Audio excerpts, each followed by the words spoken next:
Welcome to this edition of Invasion Productions Shoot Interviews. We're joined by Mr. Electricity, the Lightning Kid, Jerry Reiner. That's me. What else did you go by?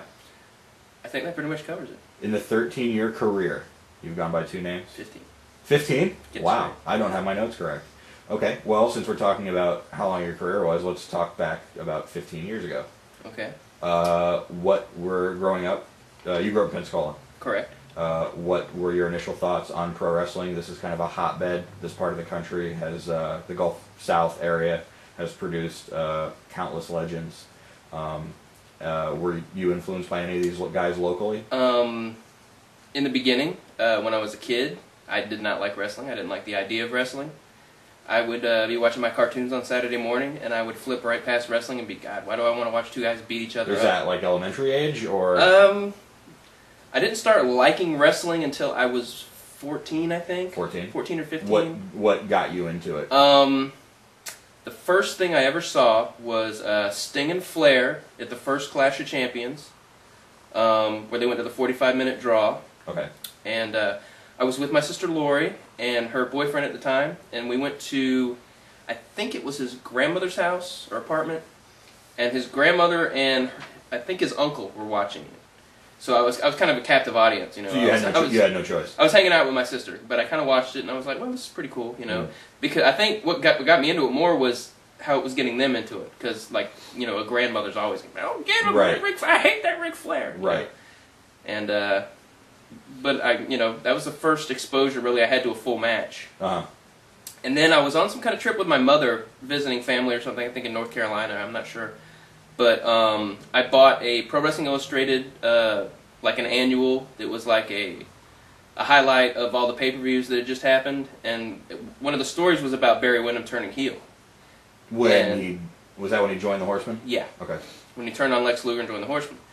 And I was like the bad guys in cartoons and movies and stuff. Right. So I was like, wow, I didn't know guys turn bad. You know, Uh-huh. I didn't know about the drama aspect. I just thought it was two guys fake beating each other up. Right.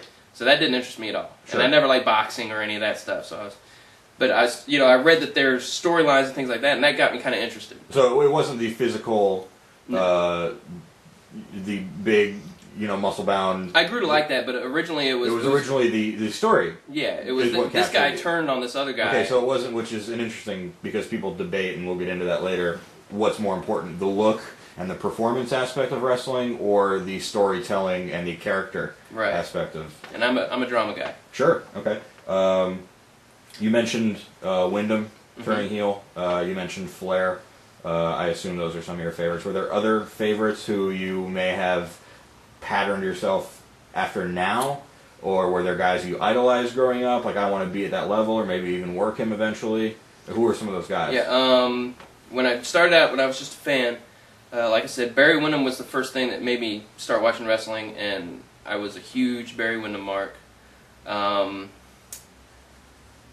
Just, I don't know why. I guess it was because he wasn't one of the big muscle-bound guys, you know, and I knew I wasn't going to work out. Right. I don't have the willpower to get in the gym. Sure. As everybody who's ever seen me perform will Attest to, right. Exactly. I have no opinion on that. But Barry Windham, I liked Sting, I liked the Horsemen, I was a big Horseman mark. Flair, when I first saw the Great Muta, that was it. The first moonsault he did, I said, holy shit. Right. That guy just did a backflip and landed on somebody. What Sure. the hell is that about? Right. And from then on, I'm still a huge Muta mark. Right. And watching these guys, whether it be live or on TV, at what point did you decide, I want to quit being a fan and I actually want to get in there and learn this craft and learn this art and perform it for people? I didn't really decide it. I had no idea that I ever had a chance to do it. You know, of course I would have wanted to. Did you know at that point, watching from a national show or national guys, that there was locally guys who would be able to train you and get you into the business and teach you the trade? Yeah, because I went and saw, I don't know if it was before that or after that, but I went and saw I think the only local show I saw was, it was this run by the Samoans. It was called World Wrestling Family. Okay. WWF. Nice. I don't know if it was Seeker or Alpha or both, but, because I was 15. But I saw Chief Iron Claw, Lord Humongous, which at that point was Rick Lamb, who was this muscled up steroid. I mean, he's huge. Really? He played for the Pensacola Tornadoes basketball team they had back then. He was ginormous, and of course the Samoans were there, and there was other random no-name guys there, local guys like me. Sure. But I got into it. I liked it. I was like, wow, there's wrestling right here in Pensacola. Right. So at that point, that's when you made, hey, this is local. I could maybe be on the same level with some of these guys. I still didn't think I could do it. I met my sister's friend was dating Kenny Price, who worked with the Samoans. I think he was trained by the Samoans. He wrestled as the Super Black Ninja. I'm guessing he was a Muda Mark too. He was dating her, and then he met me. He was at the house in this room, and he introduced me to Chris Cody, he saw how much I liked wrestling, how into it I was, I guess. Sure.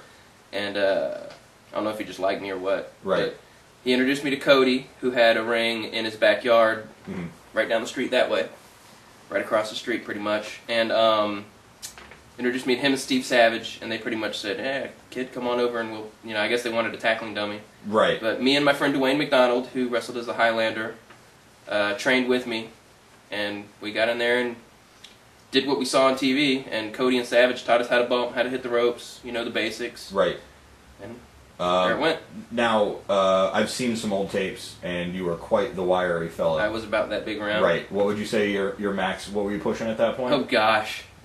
97? Buck 25 really? at the most. Oh, God. Now, and I had a mullet. It was awesome. horrible. Right. It was Okay.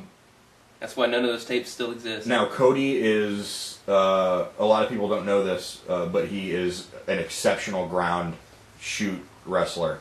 He'll hurt you, and nobody will even know he's hurting you.